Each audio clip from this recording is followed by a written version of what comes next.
Welcome back to my channel. आज हम देखने वाले हैं द्वितीयक समयांक क्या होते हैं। तो आज हम जानेंगे द्वितीयक समयांक का अर्थ क्या होता है। इससे पहले हमने प्राथमिक समयांक का अर्थ जाना, उसे एकत्रित करने की विधियां जानी। आज हम द्वितीयक समयांक को देखेंगे। तो आगे बढ़ने से पहले चैनल को सब्सक्राइब कर लीजिएगा और वीडियो पसंद आए तो लाइक ज़रूर करना। देखते हैं क्या है द्वितीयक समयांक। जैसे कि ये नाम से ही स्पष्ट है, द्वितीयक समयांक अर्थात सेकेंडरी डेटा है। जैसे हम बाइक खरीदते हैं ना, तो सेकेंड हैंड बाइक होता है, वैसे ही होता है सेकेंडरी डेटा। मतलब जो पहले से यूज़ हो चुका है, जो डेटा है ना, पहले से इस्तेमाल किया जा चुका है, उसी डेटा को हम क्या कर रहे हैं, फिर से यूज़ कर रहे हैं, फिर से उसे अपने अकॉर्डिंग इस्तेमाल करेंगे, तो वो होगा सेकेंडरी डेटा। चलिए जानते हैं इसमें क्या दिया है। प्राथमिक समयांक में धन, समय तथा परिश्रम अधिक लगता है। क्या लगता है, जब हम पहली बार डेटा को एकत्रित करते हैं ना, तो क्या लगता है, उसमें समय भी, धन भी और परिश्रम भी अधिक लगता है तथा गलती होने की संभावना भी पाई जाती है।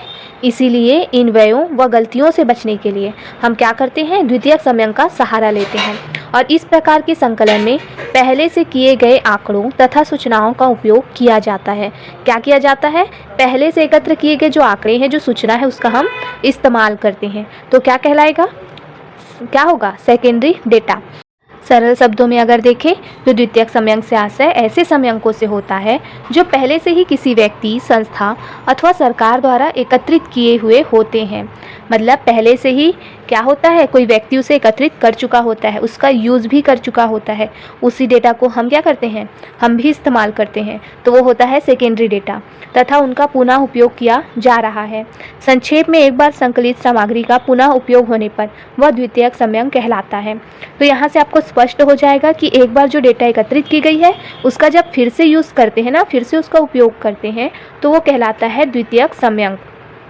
Professor M.L. ब्लेयर के अनुसार द्वितीयक समयांक वे होते हैं जो पहले से अर्जित हैं तथा जो वर्तमान प्रश्नों के उत्तर में नहीं वरन किसी दूसरे के उद्देश्य के लिए एकत्रित किए हुए होते हैं।